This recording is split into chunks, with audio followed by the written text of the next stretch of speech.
Hey, everybody. Welcome to Mental Hellness. And I have changed back my background so that you can take in the artwork instead of my bathrobe hanging on the back of the door from episode 2. So, I'm upping the production values here. So it's pretty important. Thanks for joining me today. We have got an amazing guest, Dan Rosen, who is a Toronto comedian who some of you may be familiar with his work. For the last 3 years, Dan has produced and hosted his own variety hour at Comedy Bar called Opening Act with Dan Rosen. Also, he has his one-man comedic storytelling show called Game of Crohn's, which basically takes him through his misadventures of his childhood and growing up with Crohn's disease, because really, if there's anything funnier than living with Crohn's disease, I don't know what it is. Dan also has his first short film, which is a sci-fi comedy called Joe and Mary's Kid, which is available on Amazon Prime US. So he's got a lot going on, not to mention when I admit him into the room, we're going to talk about the fact that he is about to become a first-time dad. So let's welcome Dan.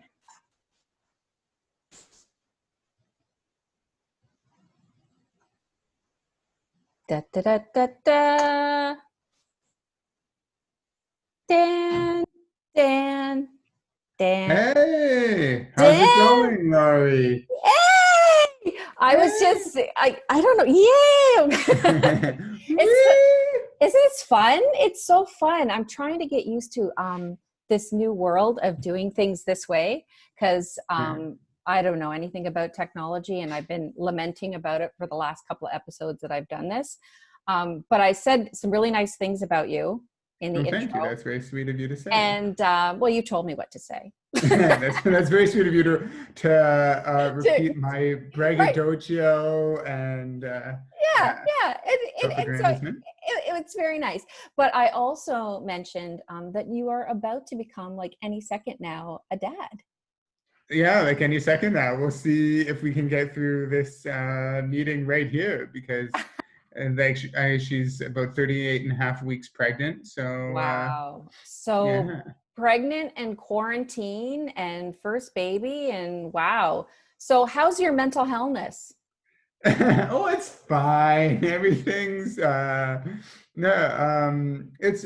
been like I guess up and down. The first month or so of quarantine definitely was the like toughest, where I had no focus, didn't know what to do, like work cut out. So like I work in TV production, which obviously very difficult to do when like when it's like like everyone has to be in close confined spaces, and literally working like on shows where the problem was like people would have to start sharing desks, and now they're going to be starting to do the opposite.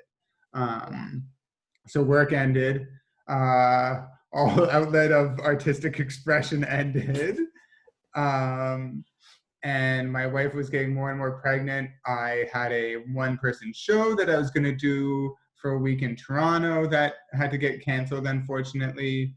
Like there were like all these things that I just like saw, like it's I was like gonna X, right? Like you just go down the list and you cross it off, or you put an X beside of all the things that you were supposed to do but you can't do.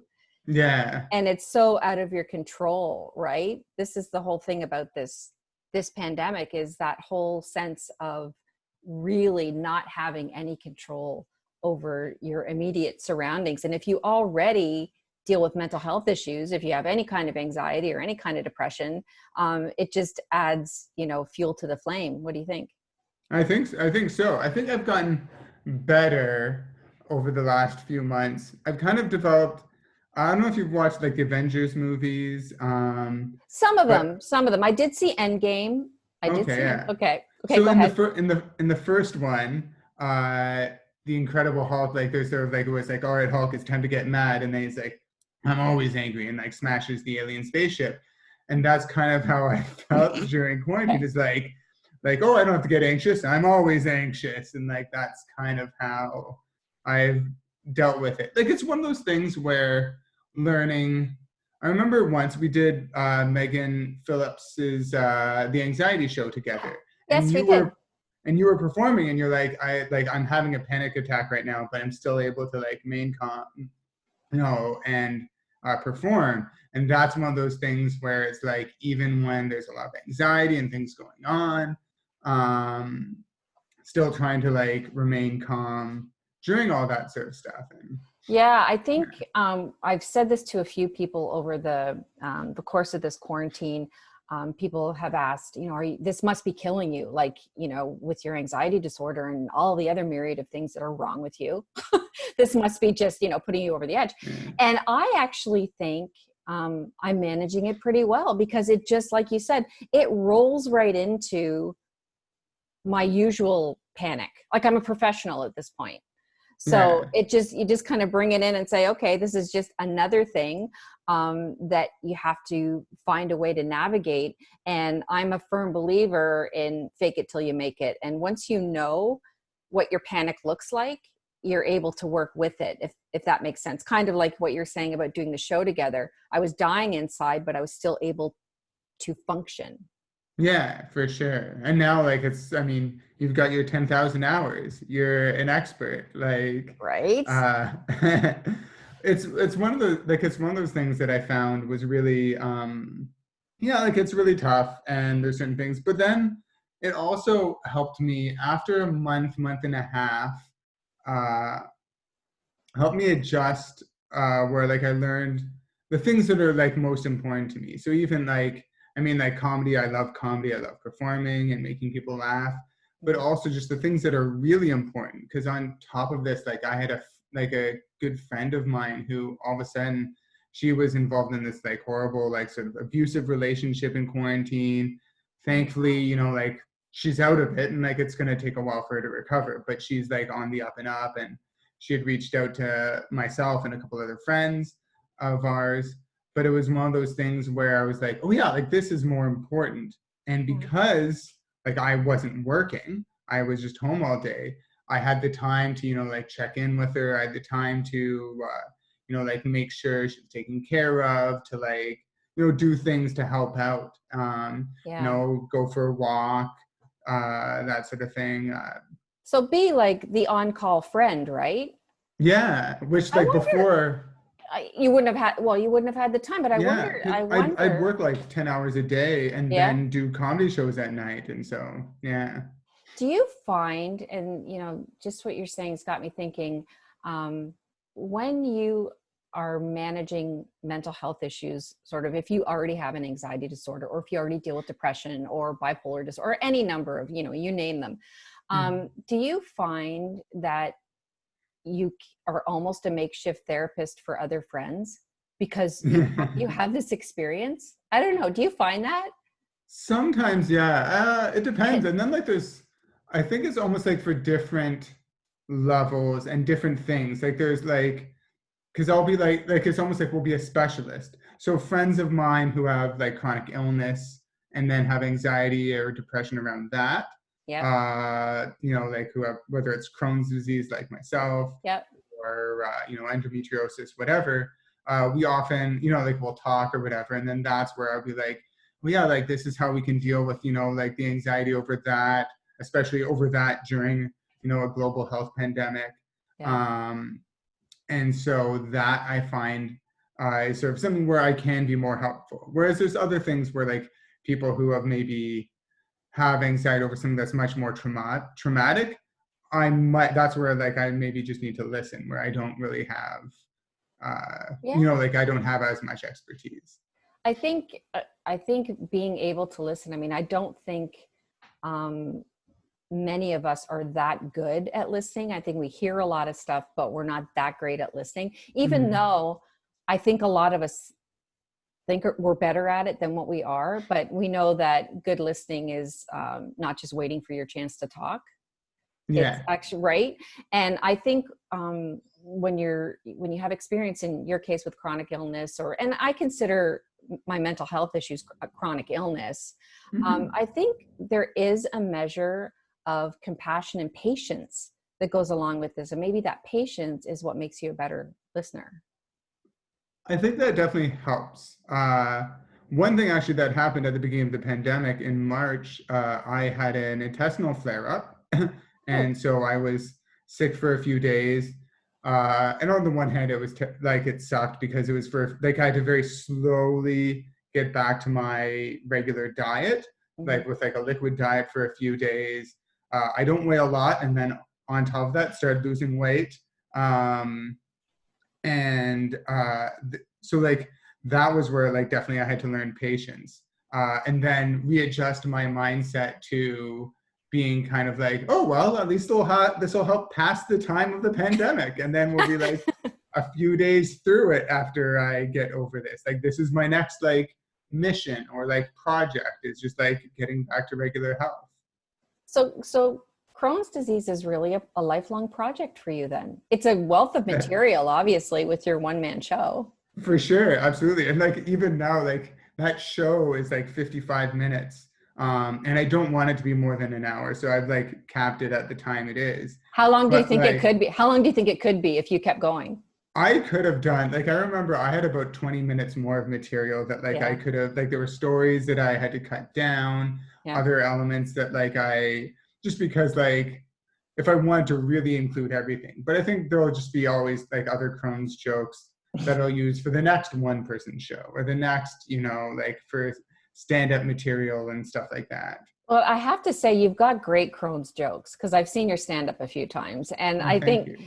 it's really, you're one of these people that I really admire in your ability to take something that's shitty, no pun intended, but take something that's shitty and really kind of tinker with it and find the humor in it, because I think that's one of the reasons I wanted to do a chat show like this. Hmm. There's plenty of places where we can get really deep talking about mental health issues, but it's kind of nice just to shoot the breeze about it a little bit, Hmm.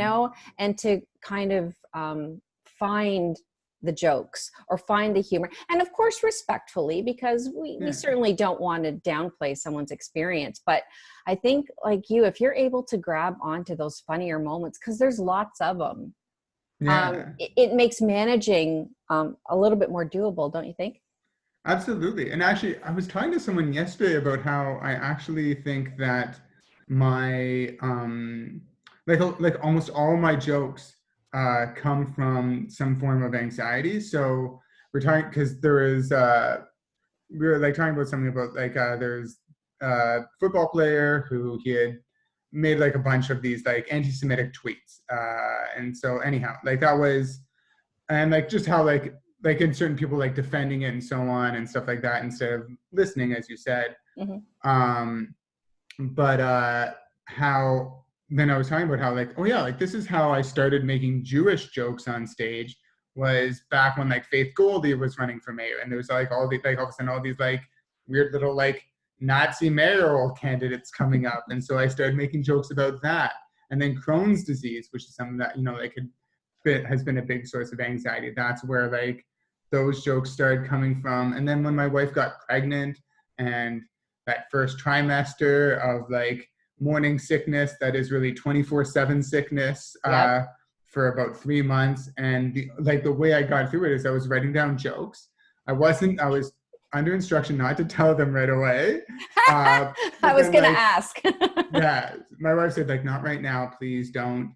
And then once we've gotten past that and she was feeling better, then she's like, all right, like you can talk about Yeah. the pregnancy on stage. And it was good. And again, like you said, like respectful, positive. Like I've known, like I'm very much in awe of someone who can carry a living thing for 9 months and not go absolutely bonkers. Like to the point where like some of the pain that I saw my wife feeling, like if she had stabbed me, I'd been like, well, that hurt, but like I understand where she's coming from.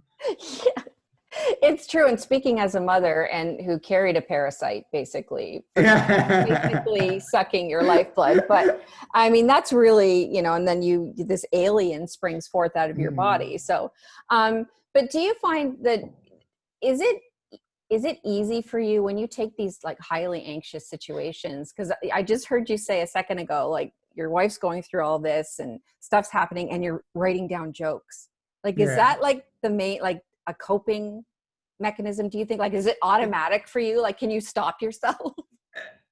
I think it is automatic because even if I'm not writing down the jokes, like something will happen, um, where like I've seen like because I'll see my like wife just like she'll be talking and then she'll just go ah, and you'll see like this little triangle like kick out the side of her like belly because like it's like the baby's just like going like that Yeah. because she's 38 and a half weeks right now, and so it's just like I can see that, and like on the surface, I'm thinking like like oh like like anything I can do, what can I do to help? But inside out, like automatically, like my mind goes to this like joke about like alien John Hurt, like the parasite bursting through the chest, that sort of Yeah. It's funny, right? Because it's almost like a knee jerk. Like you have to stop yourself thing. sometimes. Yeah. Because I know for me, a defense or coping, we'll call it coping strategy as opposed to defense mechanism. Coping strategy for me, dealing with bipolar disorder and the anxiety disorder and depression that goes along with it. Mhm. It's almost all dark humor. Like there's just, and I think it I don't know, for me, it kind of takes some of the power away from it. It's almost like you're standing up to this. And I think of it as the black dog. You might have heard that reference about depression. Right. It's like a black dog. It's like you're standing up to this and taking some of the power away. If you can laugh at it a little bit, I can almost imagine the issue getting smaller and smaller and cowering, and taking some of that power back. And it's not always easy, right? Because, and I'm sure for you, sometimes you're in such physical pain, it's not funny. But I do, in speaking to other comedians too, I think most comedians are dealing with mental health issues. And if they Right? hadn't at the beginning of their career, they will They a few figured out, years right? in. But Yeah. I always think like there's power in humor to Mm. take some of that control back when you're feeling, less than in control. I agree. I mean, even like Taika Waititi was talking about Yeah. his movie Jojo Rabbit and making fun of like how it's like making fun of Hitler and fascism, and how like that was like that humor, like same with The Great Dictator by Charlie Chaplin, was used to take away the power of the Nazis, and Yeah. any movie or any art where you're trying to like where you're making laughing at something, whether it's like an actual political body or whatever, Trump jokes, that sort of thing, Yeah. or if it's just making jokes about things that are really tough, it does take that power away and it does become empowering. So that when you see someone like whether it's like Hannah Gadsby Yeah.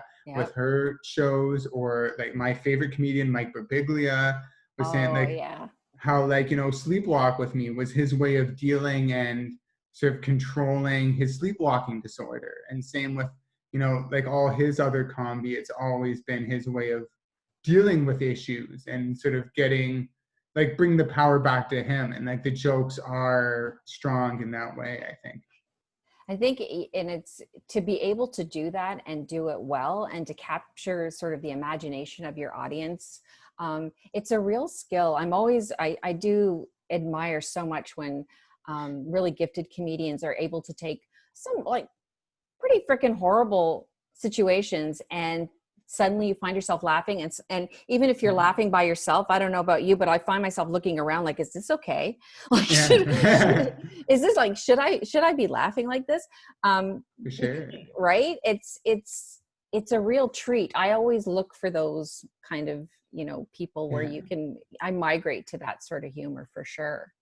For sure. Like I mean, there's times where like I'll like see a friend doing who's making jokes about like a difficult experience that I have no knowledge about, but I can admire how funny they're being about it. And like afterwards, going like, look, I don't know if this is offensive, but your jokes about being an oppressed Black lesbian woman really like hit home for me. Like, And that's pretty yeah, powerful for her to say to a skinny white Jewish man.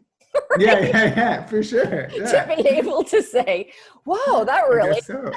right? Yeah, I think and that's it's that's the real talent there, right? To be able and, to touch anybody. yeah, and so I think like where it's just yeah, when you see someone who has like, who's used something that's like become like a different trauma or whatever, different thing. And I think that's one thing where, like a sense of humor really connects us. I think it's one of those things where my mom actually, I think, really influenced me, even though I think like some of her jokes are like super like lame or whatever, like they're very like mom joke, dad joke type thing. But every now and then she'll throw in like a really dark joke that is, I think, is so funny and really helpful. Like I remember when I was 16 and I was coming out of the hospital after my first intestinal surgery, and it'd been, like a big deal. I'd missed out on like a big school trip and all these things. So I wasn't in the best mood. And as I was leaving the hospital, she was putting me into her car. She's like, Dan, you look like you just got released from a concentration camp, which is like a really like dark joke to say to your 16-year-old ill son who like just lost 25 pounds from like I was like this same height, but like 25 pounds less. But it cracked me up. It was like the joke I needed at the time. And so it's one of those things where I think my mom almost doesn't like me admitting that she made that joke, but like it's brilliant. Are you kidding? Like that's so exactly, good. I loved it. Exactly what I'm talking about. And it's like the ability that those of us that are, dealing with tough situations, if you're able to go there, it really does, it kind of breaks the tension, or it can break the tension, hopefully. I mean, and the thing is too, it's not going to work for everybody. And I think that's where we kind of tread that line of like, how far is too far kind of thing. But that's why like having conversations like we're having now, I think it's okay. I think it's all right to sort of, toss out to you. So Dan, like, what do you do when you're feeling crazy? Like what are the things that kind of keep you sane? Or, how do you deal with your wife when she's, struggling, with this pregnancy? Or like, it's okay to have the lighter conversations about this, because I'm hoping that people who are viewing these conversations, because that's what they are, that they are able to see themselves and go, yeah, that's a conversation I could have, or, so what, outside of just writing your comedy and your jokes and stuff, when you're feeling really lousy, how do you cope with that? There's different things. So even like this morning, I was kind of like, I didn't sleep that well last night, and I tried to have a nap. I couldn't go to sleep. So then I just went to like the local basketball court around the corner from us, and like the nets have been taken off, but there's the backboard. So I just dribbled around, and like that, like, so physical activity or going for a walk, I find actually helps a lot. And there's a lot of there's actually like sort of scientific studies on why like going for a walk actually help, like both the combination of the exercise, like getting out of your usual space, helping you get out of your like blindered vision. So I find that really helps. One thing, and if my wife had been working, then maybe I would have like had a talk with her and just say like, hey, this is how I'm feeling. And I don't do this all the time. There's some times where I fail at this, but we try to regularly check in with each other, especially with the baby coming in, like saying like, look, I know that like there's gonna be times like when we're both gonna be like, messing up with diapers or whatever, and we're gonna be yelling at each other. And like, just like, as long as we know that that's okay, and just because like I yell at you or you yell at me, like we just need to remind ourselves that we still love each other, that we don't hate each other because of that. Right. And that so like checking in with each other, I think helps. Also like reading the room, I think. So it's often like if I see a friend, like in the same way with like comedy, reading how people react. But like with friends or whatever, there are times where in the past where like my instinct is always to make that smart ass joke. And then there's times where I realize I have this smart ass joke that I know is funny or like, relevant to what we're talking about. But I get the feeling that this person doesn't need the joke. They just need someone to shut their mouth. And that's so, a really good tip. I think that's a hot tip, is reading the room. Yeah. In any situation. For sure. In any situation, for anything. But I find that's where I've learned, like, I can just be quiet And then, because sometimes people just want someone to like, to talk to and to listen. And so being, pardon me, and then there's sometimes where like I'll tell people like, look, can you please just like listen to me? This is how I'm feeling. This is what I need to say. And like I'm not expecting you to like, I don't need an apology. I don't need you to even say anything. I just need you to understand why I feel this way about this thing. And it's super cathartic. It's really cathartic to get something off your heart.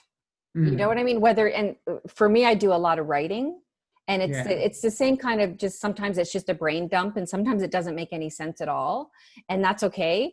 It's the act of getting it out of here, and whether it's, to someone or on the page, or a really good cry.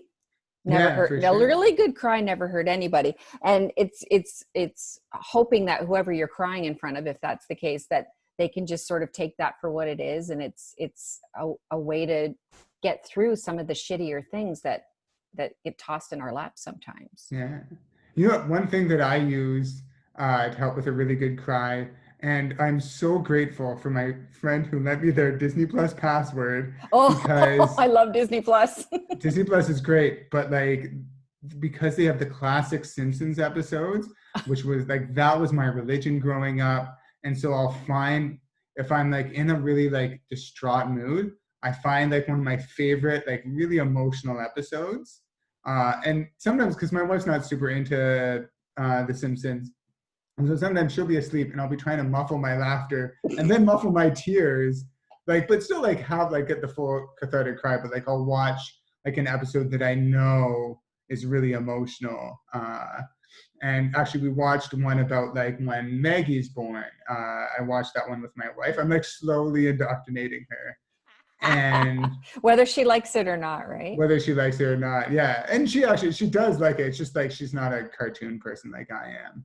And Uh isn't that like, I'm surprised I didn't really, I love The Simpsons, but I didn't really think of it in terms of an emotional, going there for my emotional outlet. That's funny, yeah. but that's funny. And that's, you know again, these are the kinds of things that come out of these conversations. Now I'm going to go back and look at the Simpsons catalog and find episodes that speak to me. Well, it's funny. Like I didn't realize how many episodes that Yeah, really hit me emotionally, and things that, like as a kid, like were just funny and silly. Like the episode where Homer meets his mom after 27 yeah. years.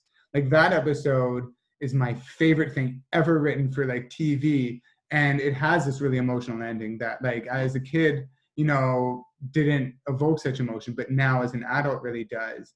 Mm-hmm. But like it also has him like going over the falls and like knocking up, like hitting rocks and branches, and like just stupid, silly humor that like I've seen that episode like 50, 60, 70 times, and it always cracks me up. You Even just thinking laugh about it every right now. time. Every time Yeah. Homer falls, it's funny. It just is. Yeah. It just is.